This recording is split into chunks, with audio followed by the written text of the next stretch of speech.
ہمارے پاس لیپروسکوپک کولیسسٹیکٹمی جو گال بلیڈر ریموول ہے کی ہول سرجری کے ساتھ، ان میں کئی دفعہ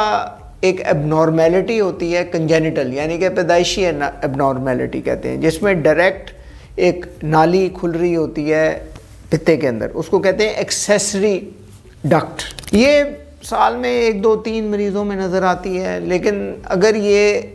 جب ہم سسٹک ڈکٹ جو پتے کا آپریشن ہے اس پہ کلپس لگا کے پتے کو ریموو کر رہے ہوتے ہیں تو وہ چپکا ہوتا ہے جگر کے نیچے، تو اس کو جب ہم ریموو کر رہے ہوتے ہیں تو وہ ایک ایکسیسری ڈکٹ ہوتی ہے جو 1 ملی میٹر سے کم سائز کی ہوتی ہے۔ اب کئی دفعہ ہمیں نظر آ جاتی ہے، اگر ہمیں نظر آ جائے تو پھر ہم اس کو کلپ کر دیتے ہیں تاکہ اس میں سے بائل نہ رسے۔ لیکن ایسا بھی ہوا ہے میرے ساتھ کہ وہ مس ہو گئی، وہ ہوتی اتنی چھوٹی ہے نظر نہیں آتی، لیکن ہم اس کا خیال ضرور رکھتے ہیں کہ اگر نظر آ جائے تو پکڑ لیں اس کو۔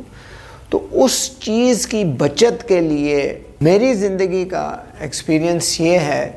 کہ اگر ہر مریض میں ہم ایک 23 گھنٹے کے لیے جتنی دیر پیشنٹ نے رہنا ہے ہاسپٹل میں اور اگلے دن گھر جانا ہے، ہم ایک ڈرین رکھ دیں اور اس ڈرین کو مانیٹر کرتے رہیں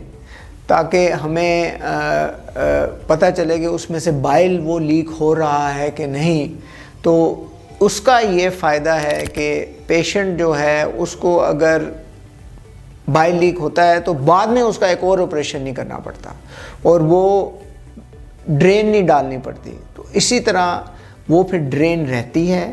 اس کو 2 سے 3 ہفتے رکھنا پڑتا ہے، اور اس میں سے چونکہ راستہ نکل جاتا ہے بائل کو تو وہ نکلتا جاتا ہے اور بالآخر کار وہ 2 سے 3 ہفتوں میں خود بخود ہی بند ہو جاتی ہے۔ تو اگر آپ ایک نیو اور بڈنگ سرجن ہیں